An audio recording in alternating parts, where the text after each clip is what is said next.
in 2 sentences, what is your program for OFWs? How do we plan for their retirement? How about their healthcare? How about their safety while they're abroad?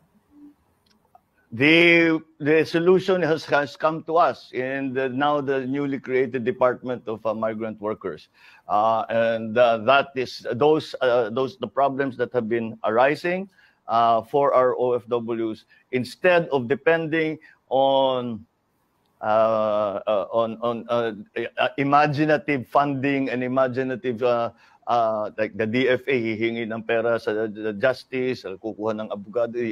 There's no formal institutionalized method for helping our OFWs, and that will be it. For those who are returning, tapos na ang kontrata, mag-retraining tayo. Ginagawa na natin yan noon eh. Mag-retraining tayo para makabalik ulit sila sa trabaho.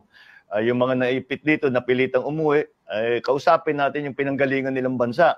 At sabihin natin, ibalik na natin yung mga, since mula ng pandemya, o pabawas na yung pandemya, unahin nyo naman, i-prioritize naman ninyo yung mga Pilipino na nagtrabaho na dyan, na kinala naman ninyo ng magandang kanilang trabaho. So there are lots of other, meron na tinanong ako na isang araw, pabahay din ng ating mga umuuwing OFW, yung kanilang health benefits. Kasi iniwanan na nga nila yung korporasyon nila, those benefits no longer apply pag nandito sila. So the universal health care, we can apply that, we can make sure that it's applied properly. These are marami, you know, the simple way to approach all of the issues that surround OFWs is to recognize their contribution to the country and what they have done for the Philippines over, I don't know, we're close to 50 years already.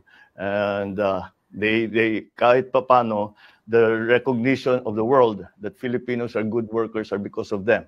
And they have been good ambassadors for our country. And they have been keeping the economy in the difficult times, have been keeping the economy above water. There's no